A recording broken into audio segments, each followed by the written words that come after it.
12:15 right now.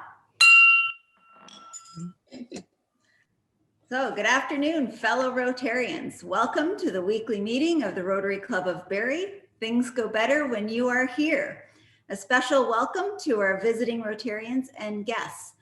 We hope you enjoy your time with us and welcome back. We hope you come back soon. Please stand for the start of our meeting, O Canada, and a toast to the Queen.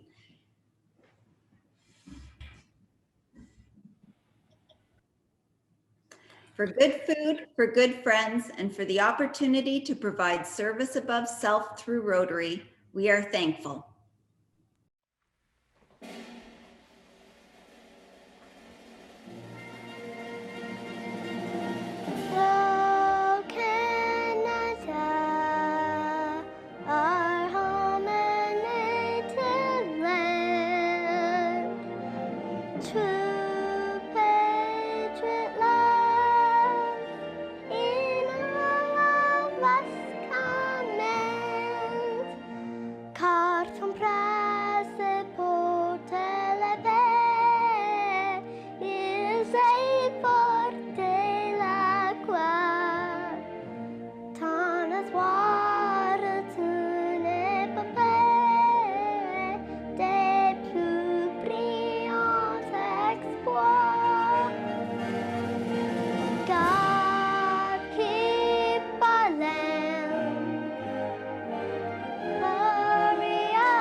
Oh, I love her. Toast to the Queen. That's so awesome. I just keep remembering Al had to teach her all the French parts so she could sing that for our district, O Canada. So thanks so much for that. Now, introduction of guests and visiting Rotarians. We do have a few. I call upon first, Dave McCullough. President Deb, thank you. Yes, it's my honor and privilege to introduce my guest, Pamela Ross. Pamela Ross is the recently appointed new CEO of the RVH Foundation. And Pamela is just in the process of relocating here to Barrie, so to the best community in Canada. I know she's looking forward to it, and I would ask that all Rotarians give her a warm welcome and welcome her to the community. Oh, thank you. Thank you, Dave. Thank you. I'm very happy to be here. Thank you. And Doug, you have a couple guests? President Deb, I've got one guest, Taylor Curry. I'm not sure he's here yet. However, that's the guest I'm introducing. Okay, awesome. Thank you. And Baz. President Debbie, it's my honor to introduce David Bell, the Associate Vice President of Advancement and Alumni Relations. Kevin Weaver, Vice President of Academic, both from Georgian College, of course. Jamie Campbell, Manager of Alumni Engagement and Annual Giving, also from Georgian. And Josiah Neese, Technical Support for Marilyn West Moines, who will be officially introduced later. Welcome. Oh, welcome all. Yeah, please come back and join us anytime. It's always great to have guests, and it certainly adds to our Zoom meeting, so welcome. Our Beacon editor this week is Doug Jernigan. And so if you're making any announcements, please send him a chat, an email, a text, something. Certainly helps with keeping track and making sure things are correct. And special thank you to Marshall Green. You phenomenally quick in getting that beacon turned around last week and very interesting. So thank you very much for that. And we do have a couple of announcements. Now I just saw, now Marshall, you just sent a quick note in chat about Susan, your wife. Would you like to just make a quick comment there? Yes, thank you, President Deb. Yes, we unfortunately just learned this morning that Susan's mother passed away at hospital in Toronto. She was 1 month short of her 100th birthday. She certainly had a long and really an enjoyable life where the last year has been very hard since we haven't been able to see her very often. She's been in a retirement home, which has been locked down for part of the year. You know, as I say, she had a wonderful life with 6 great grandchildren that she loved, and we are going to miss her. That's tough, and so close to 100 years old. How amazing. We have a few other announcements. President Julia from the Rotary Club. I see you online. You're on mute. Yes, I guess I'm here to talk about the, did you want me to do that right now? Yeah, okay, sorry. So the Rotary Club of Barrie was featured, I guess, a week or two ago on about kind of what we've been doing the past year. So if you haven't read that, it's basically explains what we've been doing. We have lost a little bit of members through COVID. There were a few members that, a lot of members that were eventually phasing out anyways, just because of age. And so we've lost a few members since then, but we've been doing a lot. We developed something called the Rotary Acts of Kindness, and that was to help spread kindness as well as help support local businesses. Everybody was tasked to do something kind. There were a list of things to do, and then they shared it on social media, and the winners got gift cards to local businesses. The Day of Giving is another popular one we have. That one probably is our most popular event of the year.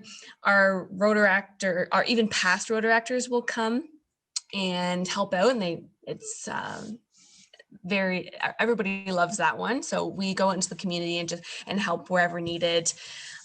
It's a little bit harder with COVID, but this year we did it outdoors mostly. We did a lot of yard work. We actually did some painting as well. And then we did a little bit of volunteering for Camp Hill Farms, did some garlic braiding and some garden, and that you can socially distance, so that went well. And then we ended up putting our paint night online. So yeah, we've been doing quite a bit this year, and hopefully we'll continue with all that. So thank you. Wonderful. Thank you, President Julia. Now the Rotary group, what age group is that again? So it's above 18. I think it used to be up to 30, but they got rid of the age limit. So we have a few in our mid or low 30s, but I think our average age is about 24. Wonderful. Thank you. Yeah, you guys do such amazing work and still very active and just pushing forward through COVID. Congratulations to all of that. I know that's a lot of work and a lot of championing going forward. So. Thank you. And now, Allison, I don't know, do we have an announcement? I don't see Allison there, so I'll say no, not yet. SAA Eric, you have an announcement. Yes, thanks, President Deb. Jeff, can you toss up our announcement slide? This is just a big reminder that we have St. Patrick's Day meeting is next week, March 11th. And it's a week earlier than St. Patrick's Day, but that's been how we've worked through the years. So you'll see some of the details. You will have already received an email. And so we are doing a takeout, pick up at Hooligans meal deal. You'll see the details on your screen, $20 all-inclusive meal for stew or salad, plus sides and dessert. And the add-on is for Guinness. If you can see me on your small screen, I have a can with me today, and we'll be doing some Guinness education next week. So you'll definitely want to be there for that. I do encourage you to pick up Guinness and a good glass before the meeting next week, whether or not you're participating in the meal deal, because we will instruct you on a proper pour from can. So we'll look forward to having you there. We do hope you'll join in. don't limit yourself to just a meal for yourself. Go ahead and grab a bunch and have some with your family as well. We'll do the pickups on Wednesday from 4 to 7 at the side door at Hooligans. I'll send you more information once you've ordered on exactly how to do your pickup. But we're going to have a nice casual meeting next week. No specific program, just lots of fun. Get some jokes at you, heading your way. So try to make it. And if not, go ahead and get your meal anyway and enjoy it while you watch us on Zoom after. All right. Thanks, President Deb. Thank you. And Michael, I see that you didn't do an announcement of a guest that you have. Well, we do have Bonnie and Adelaide, but they're more of a, well, I would say Adelaide's more of a returning or a regular as to, well, I got set up last week with that, but they're up for a couple weeks again. Excellent. What's your vocational classification? That's a good question. I think cuteness would probably work. Feels good. Yeah. So, well, welcome. We love seeing her, and it's great to get these young Rotarians trained early to show up. Yeah. So we do have a couple of birthdays. Andrew Choi is March 6th, and John Morton is March 10th. One anniversary, our very own SAA in Lorraine, 37 years on March 10th. Congratulations. And a couple of club anniversaries. Jimmy Furlano at 6 years, March 5th, and Rob Hamilton, 44 years on March 10th. And Jeff, we have a song. Happy birthday to you. Happy birthday to you. Happy birthday, dear Rotarians. Happy birthday to you. Oh, I love that one.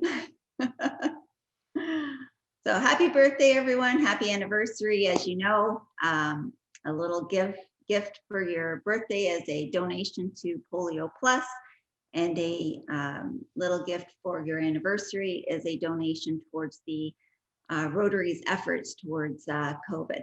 So congratulations and happy birthday, everyone. And that puts us right into SAA Eric. Just continue that singing.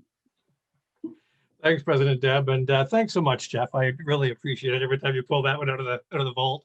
I think Jeff has to mute himself from his laughing every time he puts that one on. So thank you. We've got quite a few things to update you on today. So let's go ahead and start the slide deck for those, Jeff.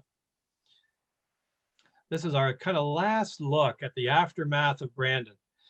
So you'll remember that Brandon raised $5,100 by turning his COVID hair into a fundraiser.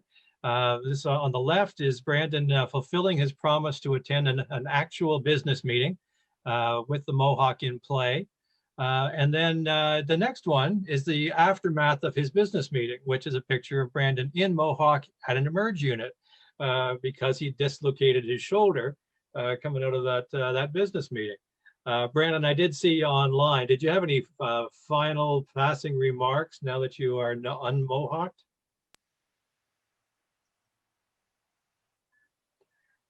Where'd Brandon go? He wasn't signed in under his own account. That's okay. We can move on, President Jeff. We can go to the next one. So that'll probably be the last time you see Brandon's aftermath of the COVID due fundraiser. I'm sure that will come back to haunt him in future years, though. Back me up one more, Jeff, to the St. Patrick's Day again.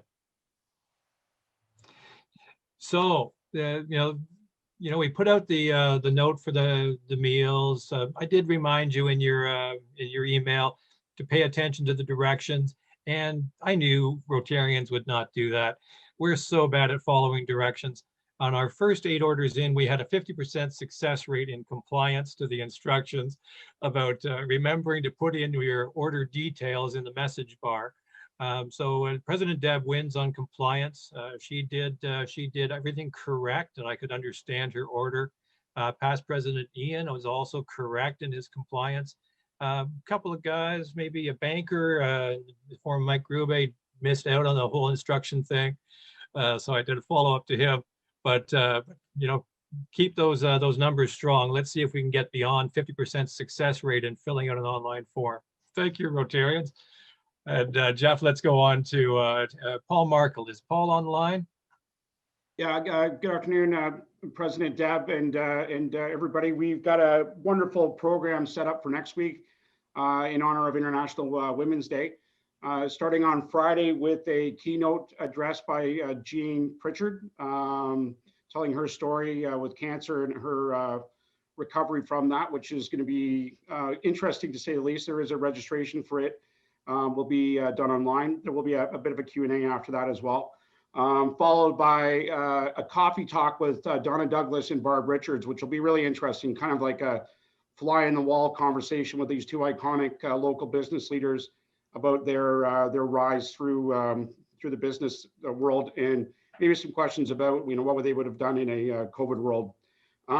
Followed by a purposeful panel, like a president's panel on Friday the 12th, that has a number of people on it, some good diversity in there and interesting speakers. Angela Baldwin, Claudine Cousins from Empower, Simcoe, Shaq Edwards, who we've met before, Peggy Hill will be on that as well, and that will be moderated by Stephanie Schlichter, so we encourage people to register.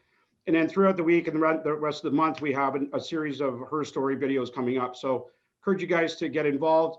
I'll put a link to the Chamber website in there so you can get involved with it and hopefully attend some of these great events.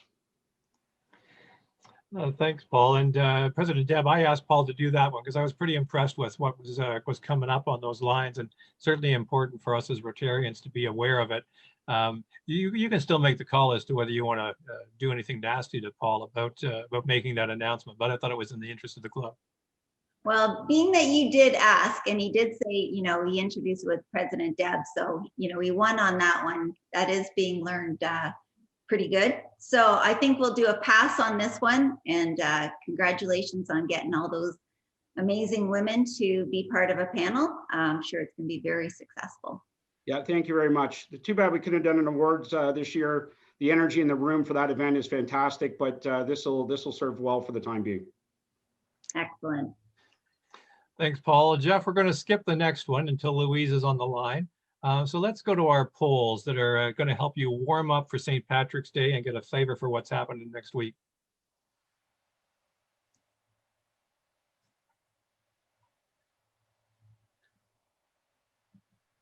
All right, so we're going to warm up for St. Patrick's by launching a couple of polls. So here's your deal. I got two questions on the screen. You can answer both of them now. So the first is the trivia around Guinness. When did they start brewing beer on their current site? And the second one is, how do leprechauns earn their gold? So quick test of knowledge when it comes to getting ready for St. Patrick's Day.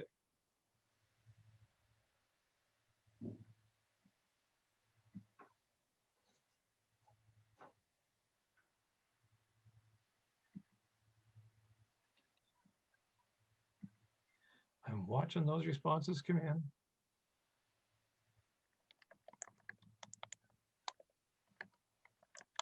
Almost there.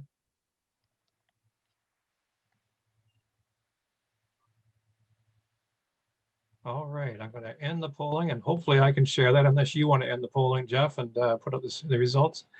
Here we go.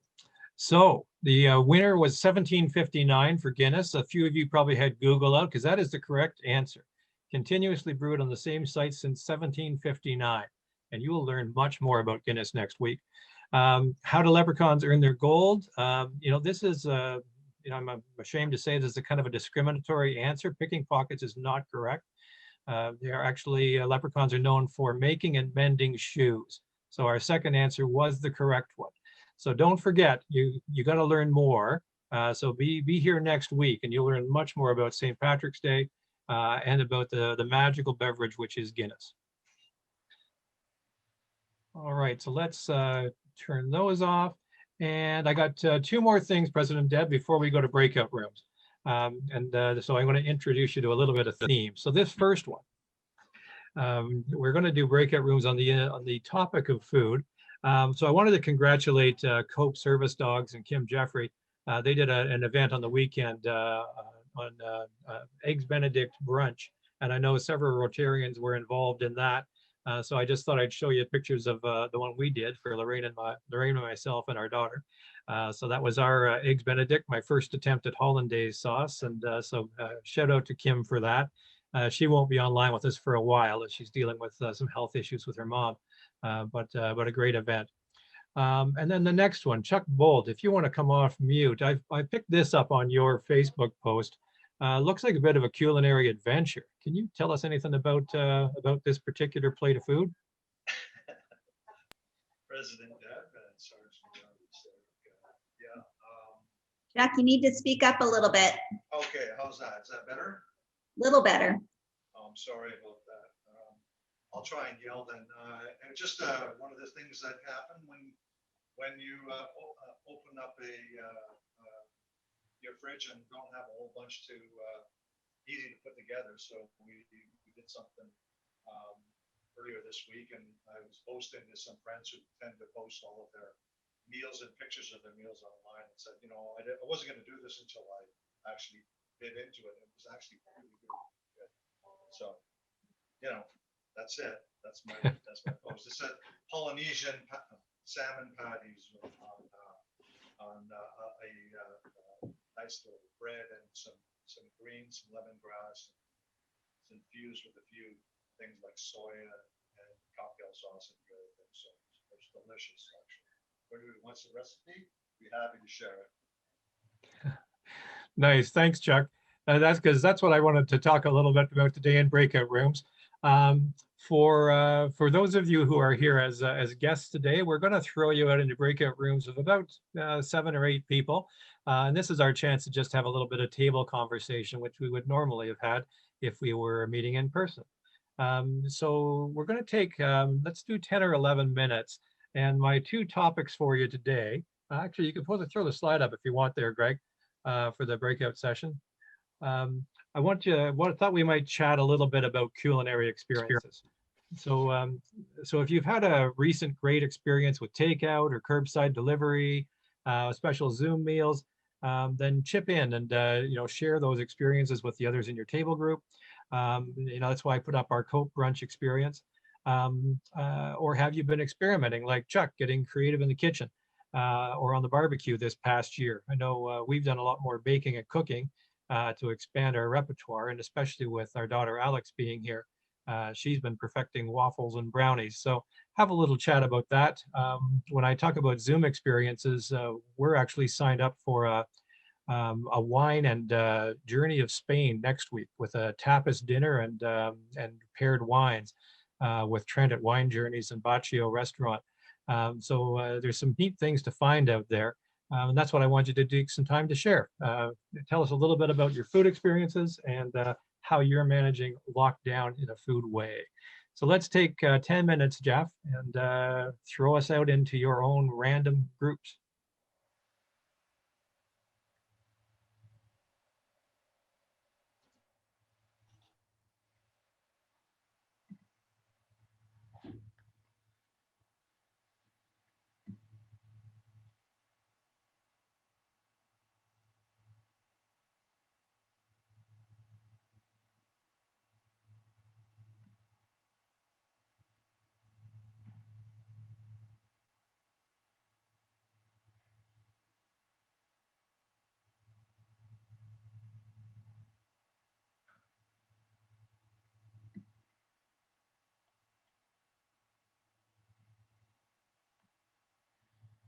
So we have a few here. Gary, I see you. You're on mute though.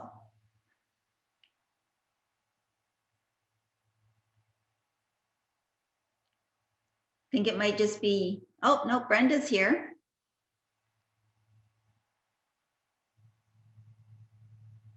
You're on mute.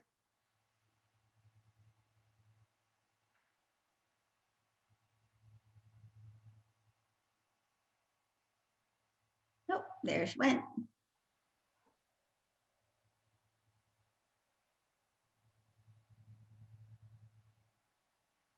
Yes, we have a few people just stepping away from their computers or getting a few things done.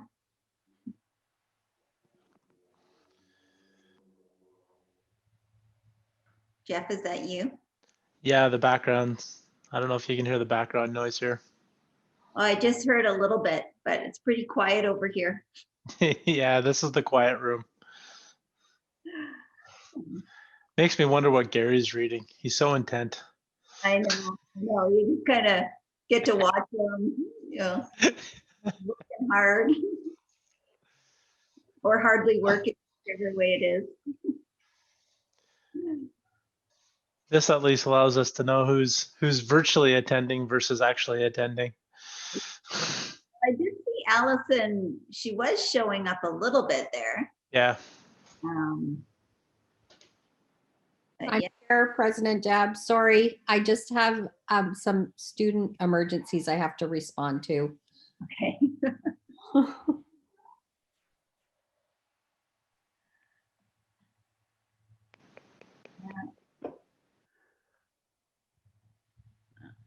So how are your kids doing, Jeff, with this next round of lockdown? Not good. Yeah. Yeah, not good. Yeah, this last one didn't go over very well. Might be the best way to put it. I've got a couple of grandkids that are just, yeah, they're just suffering. They're just really not dealing with this round well. No, like my son's normally pretty resilient and he broke down the other night. It was just too much. It's just, he can't do what he wants to do normalcy wise at school, or it's just all just different. So. Yeah. So you have lots of property. Have you done like a skating rink or have you done something out that way? No, we got lots of property, but my kids really don't skate. Like they've never really been into skating. We actually went skiing last night at Snow Valley. Oh, how was it? It was good. You don't stand in lines anymore. You basically come right from the hill onto the lift again. I think we were there the kids were there from about 4:30 till about 7:30, so about 3 hours. And they probably got in close to 20 some odd runs. 22 runs. I was there for an hour and a half with them and I got 15 runs in. Wow. And at Snow Valley, you're basically going up and down. That's all you're doing. So it was nice that way. The plus side of COVID. Yeah. I bought a season's pass for Mount St. Louis and I've not been there yet. Like, between the close down and of course I didn't get out over, Christmas time, just busy with family. And then now it's like I seem to be, busy taking care of kids because, there's no babysitting out there. So. Yeah, last Friday, my daughter was able to get a volleyball practice in with her team up in Aurelia with her rep team. Okay. But then that got shut down again as of Monday, I guess. So if they go back into red or orange, her team will start practicing again. There won't be a season. It's more just so that the girls can get together and get touches on the balls. But Nathan's club, they canceled the season last week. They canceled their whole club down, shut it down. So they're both praying for beach again, beach volleyball in the summer. So. Wow. It was allowed to go last year. I don't see why it wouldn't go this year because there's only 2 people on the court on each side, so it's pretty spaced out. Okay. Well, hopefully, fingers crossed. Yep. Well, my one granddaughter, I guess she's going on 14 now, but she's the one that's very competitive with the Royals basketball. The coach is great. Like he's giving them assignments every week. They have to videotape what their drills were and how they did and send them in. And, he's doing what he can do to keep the girls engaged. And he was hoping to get them out snowshoeing and doing some different things, but, people's feelings are a little different each way and timing. It's just kind of not coming together as well as what he had hoped. That's amazing. He's going to that effort, honestly. He's the two coaches. The one coach, they've been the coach of her team for 4 years. And, you know, it's the one coach that was the head coach went off, took a year leave from teaching to go travel around the world. Of course, he got shipped back early because of COVID. And yeah, the two of them are just, they just do amazing with engaging with the girls every week, and, you know, projects and drills and something done and practiced. Oh, that's great. But it's getting a little tiring for them. You know, they're having to try to come up with some, I don't know, some different ways of doing it, or different ways of presenting it or talking about it, because to keep doing that, even videotaping, it's just a little tedious for them too. Yep. I think Megan's team is starting weekly workouts probably next week. More just a weekly, just to Zoom together and just, they talk on Snapchat or whatever app they all use, but more just to get face to face. Nate's team is more of duds. They don't do anything together. So it's boys though. Boys don't gel the same way, I don't think. No, yeah, it is different. Well, I've got a 6 going on 7-year-old granddaughter who last year was tagged for potentially going on the competitive team for gymnastics, and you know, she's all shut down. So, you know, they're trying to do stuff just to keep her strength and her upper body strength going. So when they can get back in, you know, potentially she could still be considered for the team. But you know, even at 6 and 7, she's like, you know, has this ruined me for my life? And it's like, okay, well, you're yeah, you have a little bit of time, you know, it's not complete ruin. But you know, in some ways, it's like if she loses, you know, kind of year 6, year 7, it is different going into 8 and 9, not having those years developing. Yep. So, you know, you don't want to say kind of, she's kind of right, but not wrong. Yeah. Not necessarily wrong. Yep. Okay. I'm back. How's it going? there, Allison's back. So we're talking about kids and sports and Oh, sport. Oh my goodness. I'm going to be shutting down the other breakout rooms now. Oh, okay. emergency resolved. Yes. Well, they have an assignment due tomorrow, so of course they're all working on it today. They've had 7 weeks. No, I never really did get understanding why such a long time for something when They all wait till the last minute. Yeah. Funny. Yeah. They wait till the last minute. I know I need my deadlines, or I'll procrastinate too. Yeah. Amazing what I can get done. I can get 80% of almost anything, taking it last minute. There used to be an old saying to the effect that if it wasn't for the last minute, nothing would get done. I have to remember that one. Yeah, I actually fully believe that, and it applies to me.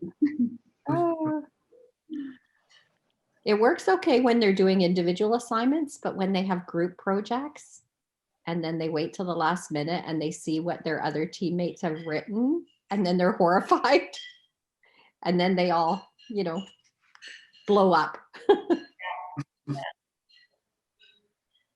Lessons in teamwork. Yeah. We're back arriving. We had a great chat. Awesome. Mhm. We got a little sidelined with talking about sports. That was fun. I like That was not on your agenda. I did not assign you that topic. I was in the wrong room then. Sports? I would have liked that.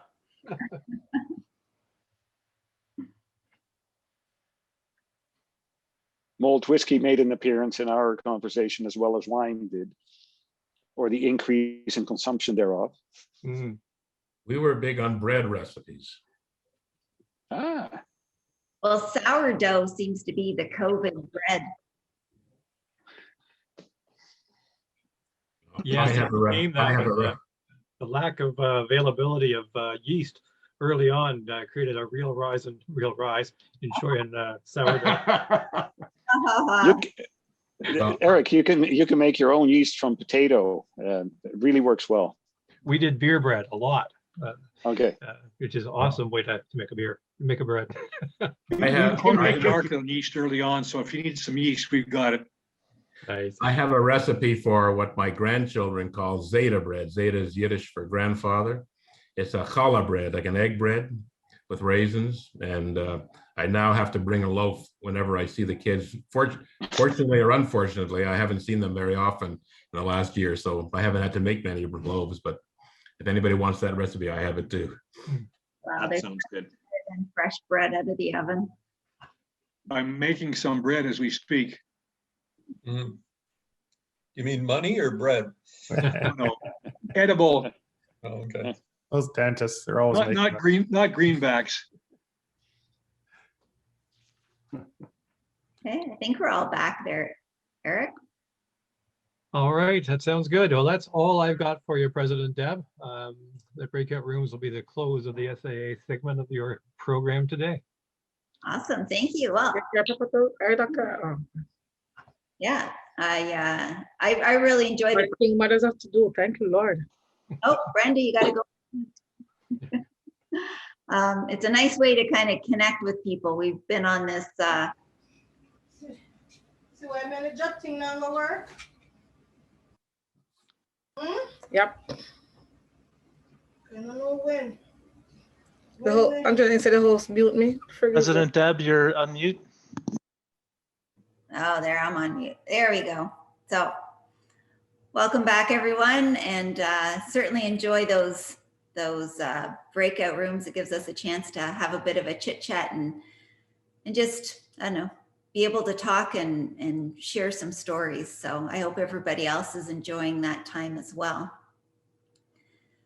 So moving on to our program, to introduce, I'll have Chris Garapi come forward.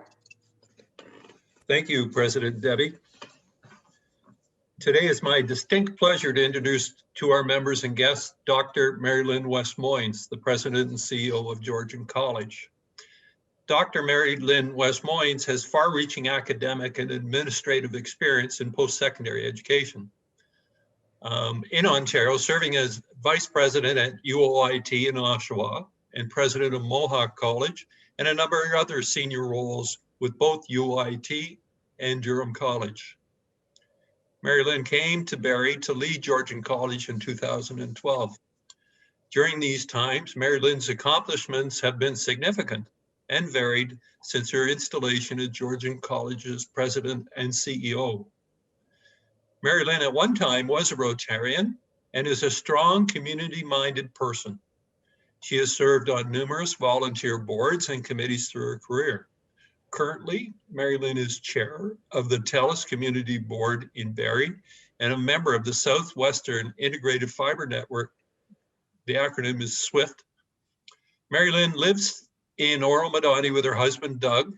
They have two sons, Ryan with his partner, Katie, and Adam with his partner, Caitlin. Mary Lynn and Doug also have a number of grandchildren that I'm sure are the apples of her eyes. Rotarians and guests, a friend of Rotary in our club, Dr. Mary Lynn West-Moynes. Thanks, Chris, for that warm welcome. And to Rotarians, I'll just share with you that Chris has had a strong, long-lasting connection with Georgian. And in 2019, we celebrated his distinguished service with our highest award, the Fellowship of Georgian. And as board chair, I just can't even begin to tell you the incredible guidance that he gave me. And now that he isn't my boss any longer, I'm very happy to call Chris one of my dear friends. Let me begin with a virtual hello to club members and a special thanks to Club President Deb DeCare for the invitation to speak to you today. And also just to say how much I enjoyed the pre-meeting and how impressed I am at how you're using the internet to engage a very humanistic approach to your meetings in these challenging times. Thank you. Our working group, someone referenced where they were a year ago at this time, and I must say it got me reflecting on where I was.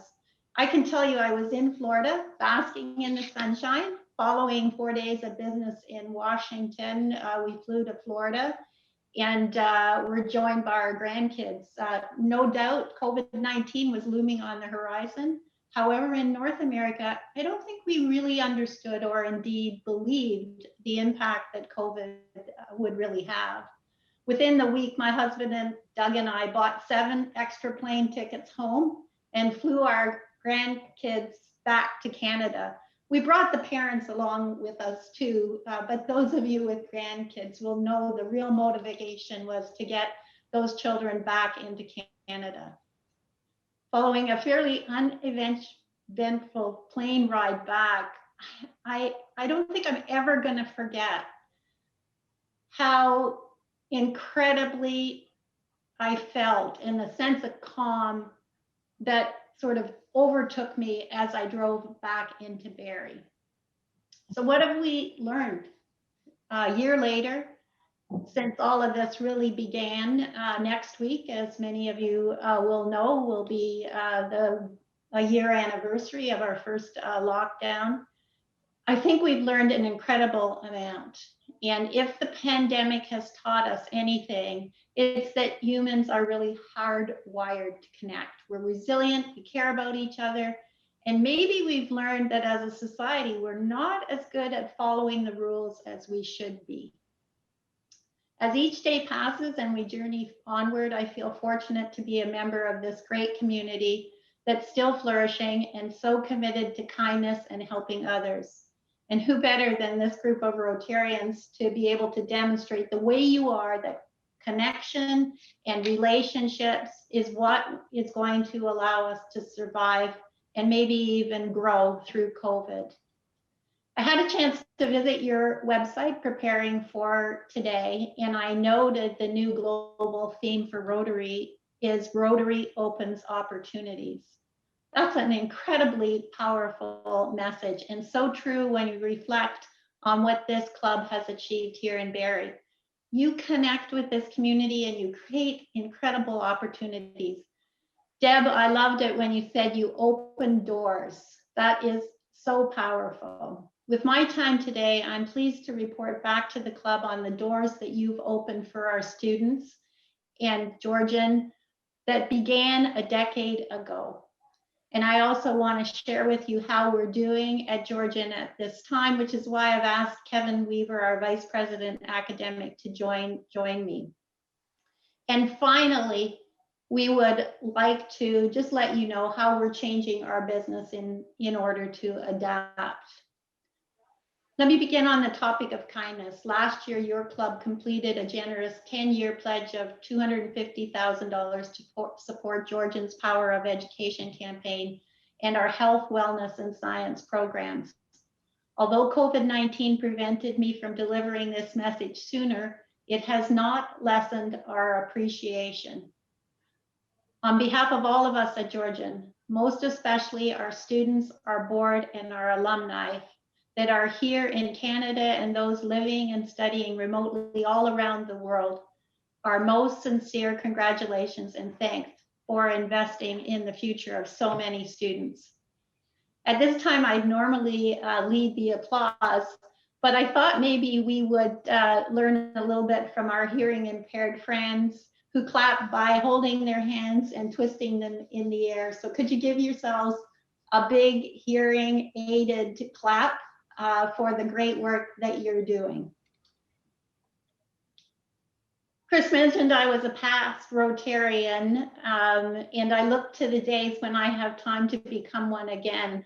I know only too well how much time, passion, and drive goes into fundraising to support each and every community project that you do. It's hard work, it requires constant creativity, and it takes time.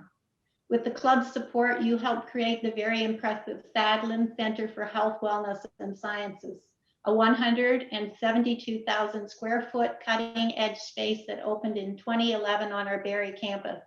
Since that time, the center has evolved into a hotbed for 18 different programs and community collaborations. As a source of pride for all of us at Georgian, the center is the proud home of the Rotary Community Clinic.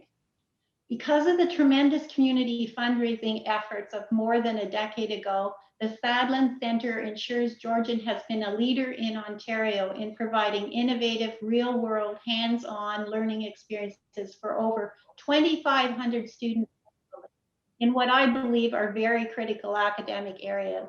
It's a hub of activity, a source of next generation skilled talent for health, wellness, and science sectors, and a community space, which I really think is so critical, allowing individuals to important health services at affordable prices through our Rotary Community Clinic. I'm proud that we've been able to maintain community access clinic through most of the pandemic. And as you'll hear, our clients needed this access. And of course, our students have to continue learning if they're going to be able to add value to our economy as we come out of COVID. When you think about the return on the investment that you've made over these 10 years, just think about the many frontline workers fighting COVID-19 in our communities right now, and the number of them that got their start right here at Georgian in our Sadler Center for Health, Wellness, and Sciences, and of course, trained in our Rotary Community Clinic. This year, our Rotary Clinic is home to a variety of professional, supervised, student-led services to quite an amazing list: oral health, massage therapy, spa and athletics, acupuncture, and traditional Chinese medicine. We added hairstyling because the community wanted it moved from another location for easy access, and speech, hearing, and language services to help treat communication disorders. The Rotary Community Clinic is also home to provincially funded nurse practitioner-led clinic that's used by many, many people and students on a weekly basis. Because we provide services at very affordable rates, the Rotary Community Clinic is a lifeline to community and to individuals who couldn't afford such services. And just to give you an example, our oral health clinic is one of the ways that people who can't afford dentures get them, because our students and faculty, rather than just practicing, are making them for individuals who really need those dentures. Access to specialized health services achieved for those who need it most, while our students have this opportunity to learn in a real life setting. And just let me tell you how powerful that is. 6 colleges in Ontario who have built facilities since we have come and replicated our model of how we're integrating with the community because of the type of investment that you made. It allows us to increase access for people who wouldn't have these services and a great learning experience for our students. So thank you for your donation, and realize that not only are you providing a service, you're creating equity, you're creating new opportunities, and you're strengthening our community's healthcare system. Prior to COVID's disruption, our Rotary Clinic was serving about 10,000 community and student clinics clients every year. Last year in March, we had to close the clinic because of safety to the community. However, in August, we were able to open all of our clinics except spa. Since that time, students and their supervisors have been busy safely serving members of our community while achieving learning outcomes and becoming job ready. Right now, the clinics are 75 to 100% full, with about 500 clients being served each week. And like all organizations, we've implemented a very robust screening process for access to the campus and clinics. This includes extensive personal protection equipment, rigorous protocols specific to each clinic, and they are different, I will tell you, because they all have different accrediting bodies. And of course, we're following the mandated provincial and various regulatory bodies.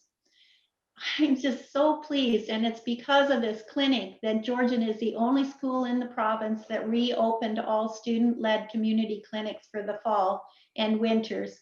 And because we're able to do that following our safety requirements, it means our students will graduate. We have launched virtual appointments for speech and language clinics, and we're so proud to offer complimentary massage appointments for frontline healthcare workers this semester. The Rotary Club of Barrie, through its support of our community clinic, provided Georgian with the best possible facility to deliver health, education, and provide a service to our community. You're a strong group of individuals who have stood beside us and supported us, and we think that you have just been so incredibly inspiring, not only to our staff and students, but also to the community as a whole. And so let me just, if you're not hearing it in my voice, let me just reiterate how incredibly grateful we are to you. Let me just leave that topic of thank you and share with you how your college is doing today. Every one of you on the line has a story about how COVID-19 has impacted your life, your business, and your family, and how our local community and country have adapted and evolved over this past year is quite remarkable. In essence, I call it one great lesson in change management.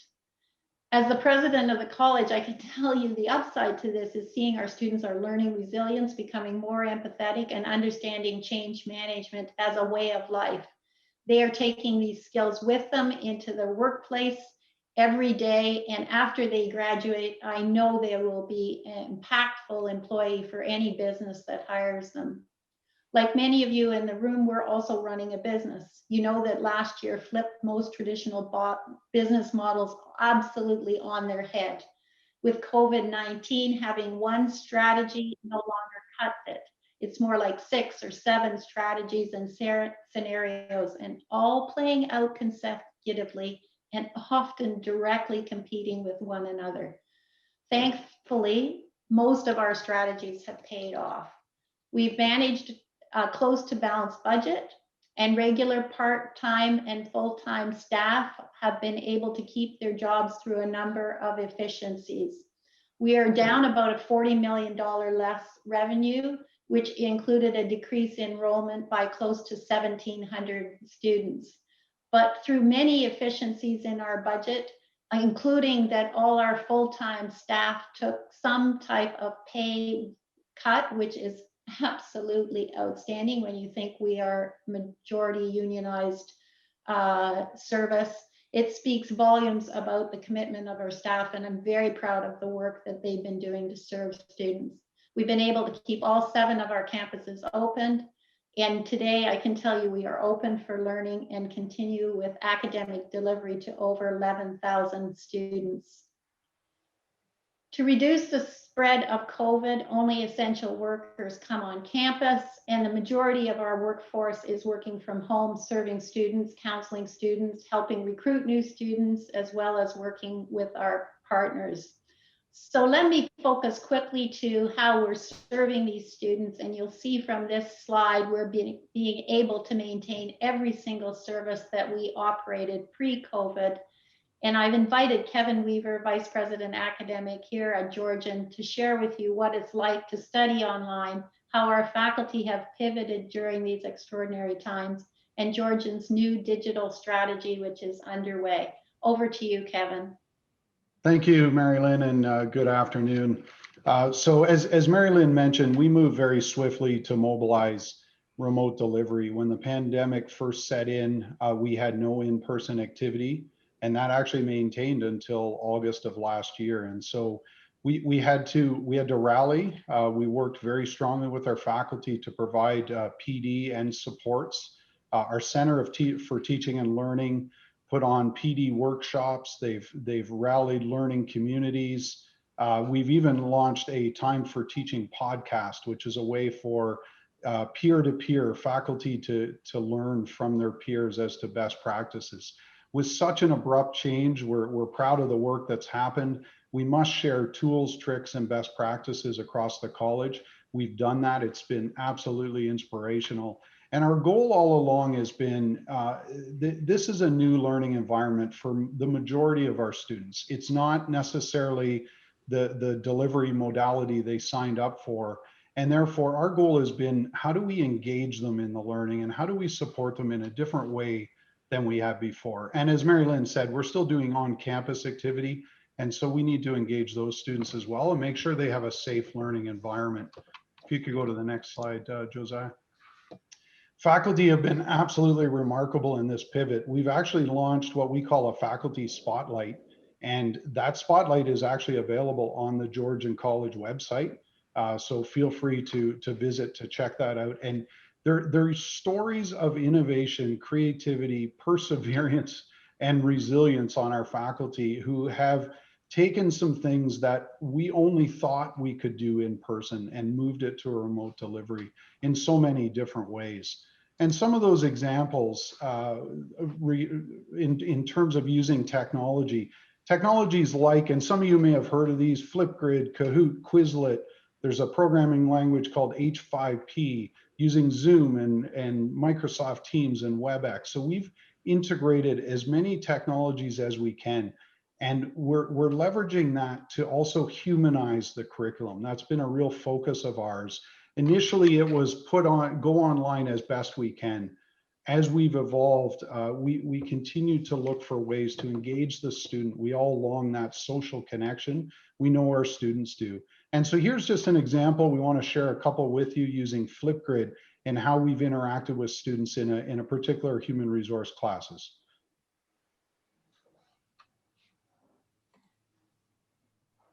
Hi everybody, my name is Jared Chawanda. I'm from Birch Island, Ontario, which is roughly 4 hours north of Barrie. I'm part of the Anishinaabe Nation, Ojibwe. I have a fiance. I have a 2-year-old toddler who keeps me very busy, but I love every minute of it. The winter time, I love playing hockey. Summertime, I love golfing. Most recently, I've been working at Casino-Rama for the past 2.5 years in the Player Services Department.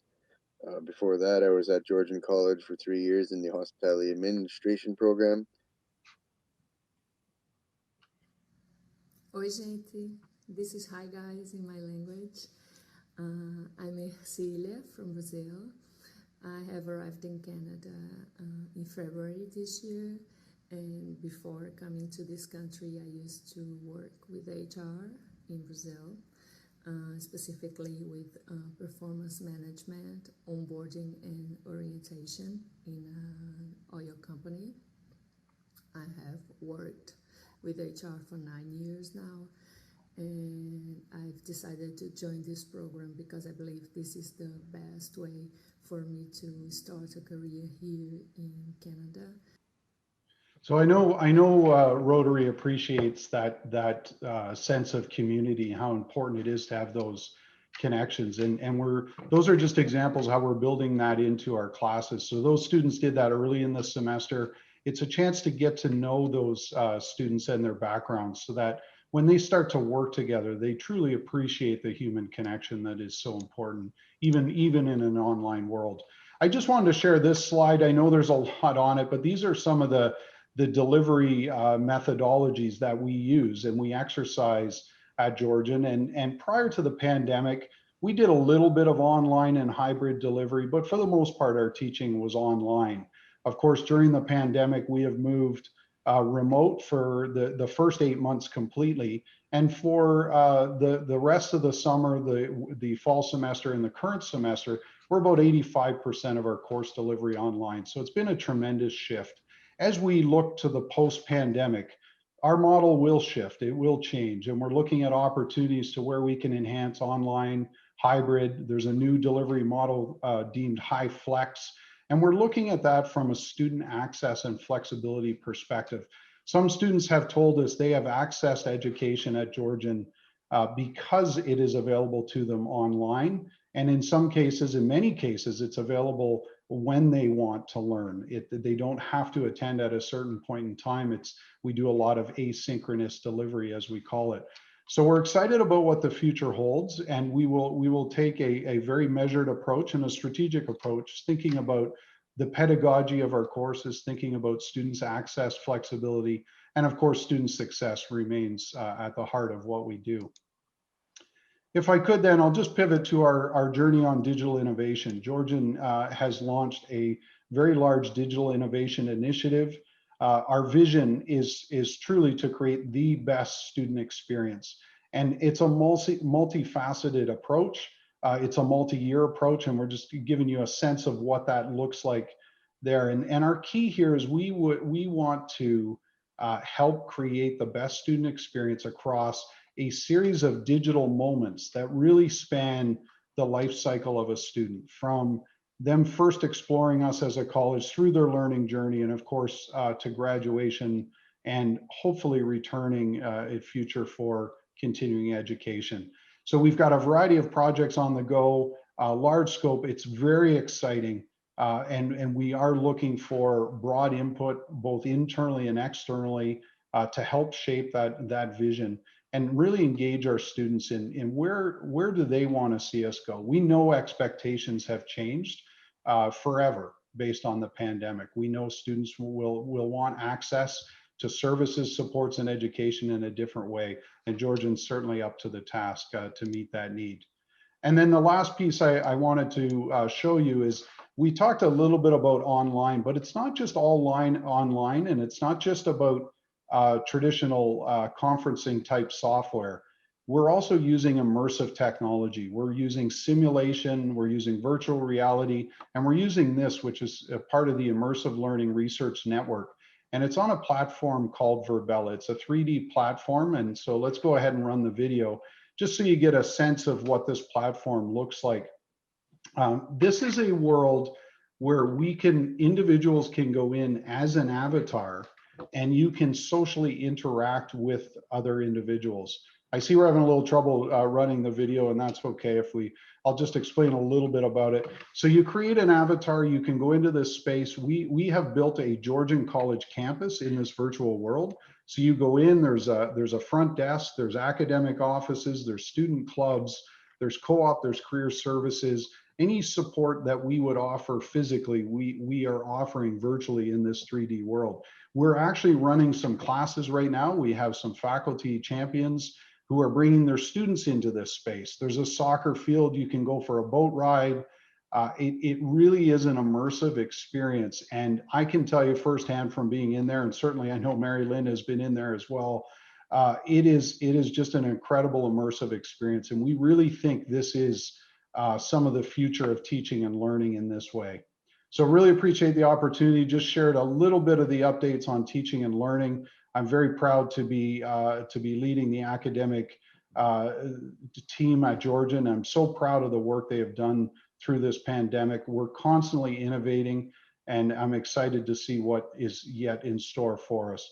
So let me echo Mary Lynn's thanks to the club for all your support and for your partnership. Back to you, Mary Lynn. Thanks, Kevin. That's great. We did just want to give you a flavor. We were fortunate in being able to bring our faculty into the college in May and June and train them up. And as Kevin has said, we're moving forward quite aggressively in order to have a humanistic, engaging experience for our students. President Dub, we've got more to deliver to you, but I know a good Rotary meeting means you end on time. So let me just close by saying how much I appreciate being here today. We'd love to come back at another time to talk about what we're doing in research, what we're doing at the Henry Bernick Center. And of course, one of my favorite projects right now is the work that we are doing in preparing to begin our own degree nursing program right here in Barrie and in Owen Sound for 4 years. An initiative that I've been working on for 10 years that allows students in Simcoe and Grey County to learn right in our own community to be a degree nurse. Love to come back and share more with you. Let me just close by saying we couldn't do the work that we do without the support of your club. We're so proud of our Sadlin Center and the Rotary clinics, and we're glad to be your partner. And our pledge to you is that we'll continue to support you as you have served us. So if there are any questions, we'll be happy to answer them. Thank you, Mary Lynn. And yes, you have been to a Rotary meeting before and you know the importance of ending on time. So appreciate that. But I do know we have one question. I understand it's a pretty tough question. And then we'll probably be up for time. So Eric? Hi, Mary Lynn and the rest of the team. I wanted to ask a question because I've been following news about Laurentian's struggles. Right. And in particular for me, from my side in career, some of the issues they've had with commingling of donor funds and restricted endowments. And you know, what are you seeing in that? Is this likely to be the first of many? And how well are you set up, and how comfortable are you with the fund accounting and the protection of those kinds of funds at Georgian? I expect you're in good shape, but Laurentian's been a little bit scary.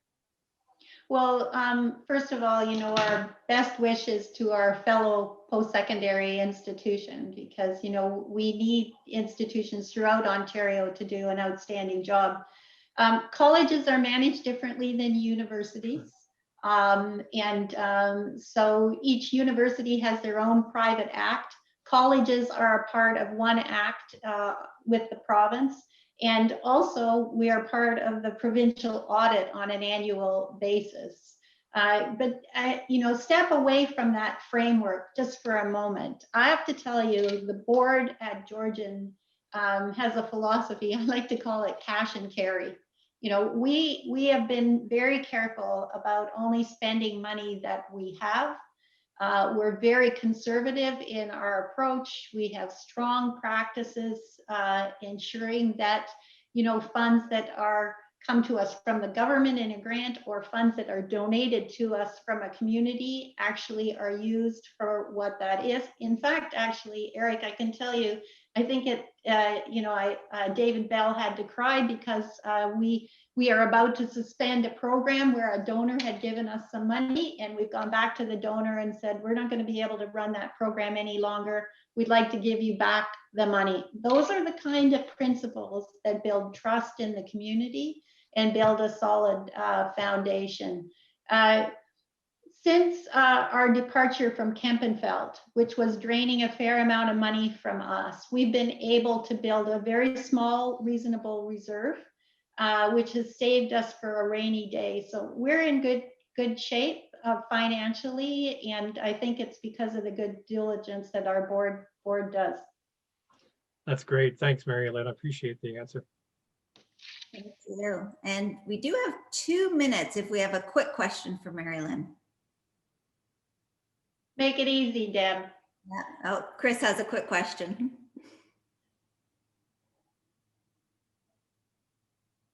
You're on mute, Chris.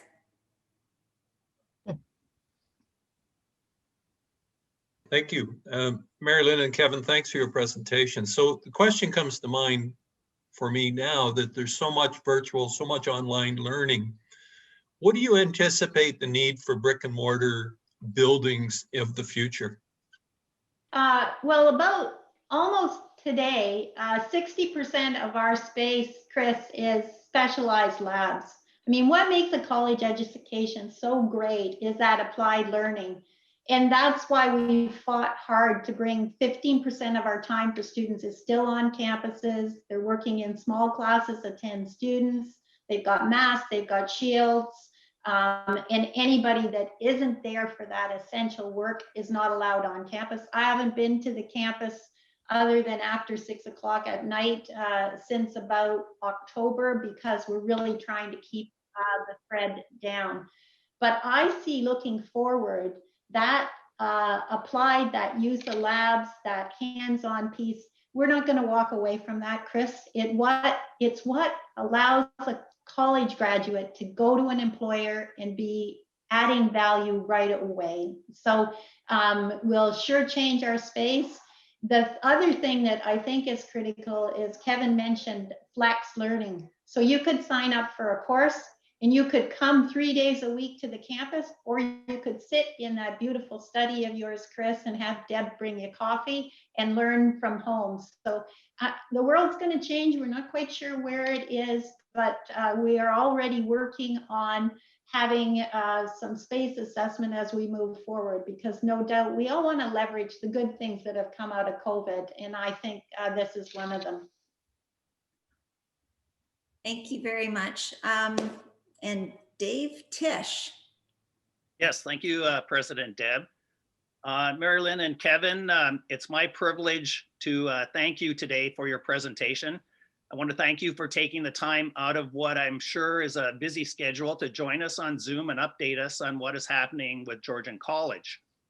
Our Rotary Club has watched Georgian College grow from a couple of small classrooms in what I think was Wellington Plaza to the preeminent world-class 7-campus diploma and degree granting college that it is today, and it's still growing.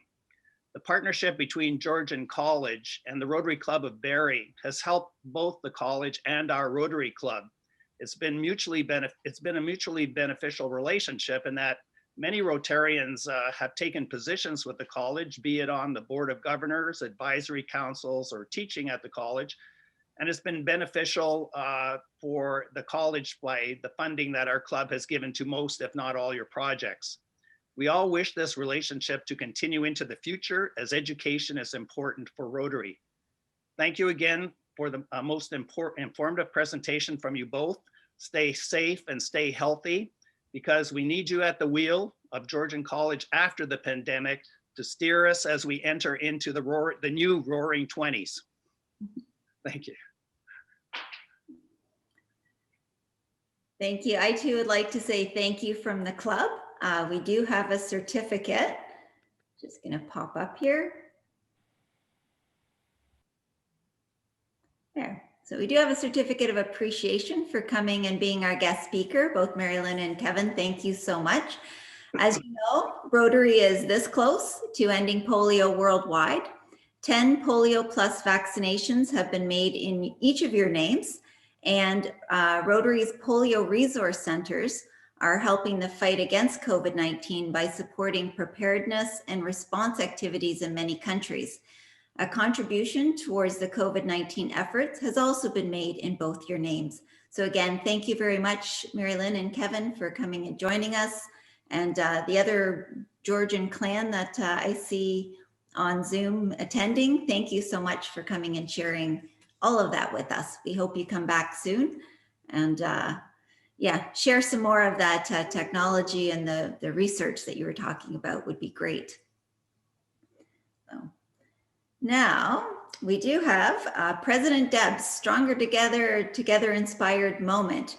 It is about the 4-way test, and I have a little video on this one.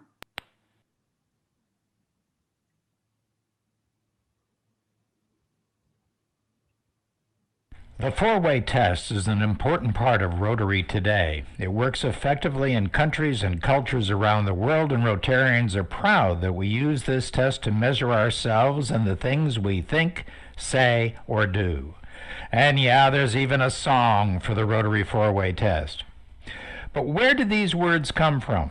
Were they always a part of Rotary? In Chicago in the 1930s, a man named Herbert Taylor was a rising executive in the Jewel Tea Company. Jewel Tea would grow into a major retail food chain in the next decades. A group of investors approached Herb and asked him to take over the Club Aluminum Cookware Company in Chicago. Club Aluminum was deeply in debt, but Herb saw an opportunity and he took it. Now, this was Chicago in the 1930s. Crime and corruption were the rule of the day. Herb decided to create a way for his managers to gauge, using a short measuring stick, if they should take a particular action or do a specific deal. He tried to write an ethical guideline and got it down to 100 words. Then he rewrote that as a series of tests. He started out with 7 tests, but gradually got it down to 4. And this set of 4 tests became the measuring stick for decisions large and small at Club Aluminum. They applied it to manufacturing, to advertising, and to sales. By 1930, the debt of Club Aluminum was paid off and the business boomed after the war. The 4-way test has been proven in business and in good works around the world. Interestingly, it wasn't until January 1943 that the four-way test became a part of Rotary. In our free society, we have to trust one another. Capitalism and democracy depend on the idea that people will deal with one another truthfully, fairly, and with beneficial goodwill. That's the structure of Rotary. That's why we do what we do.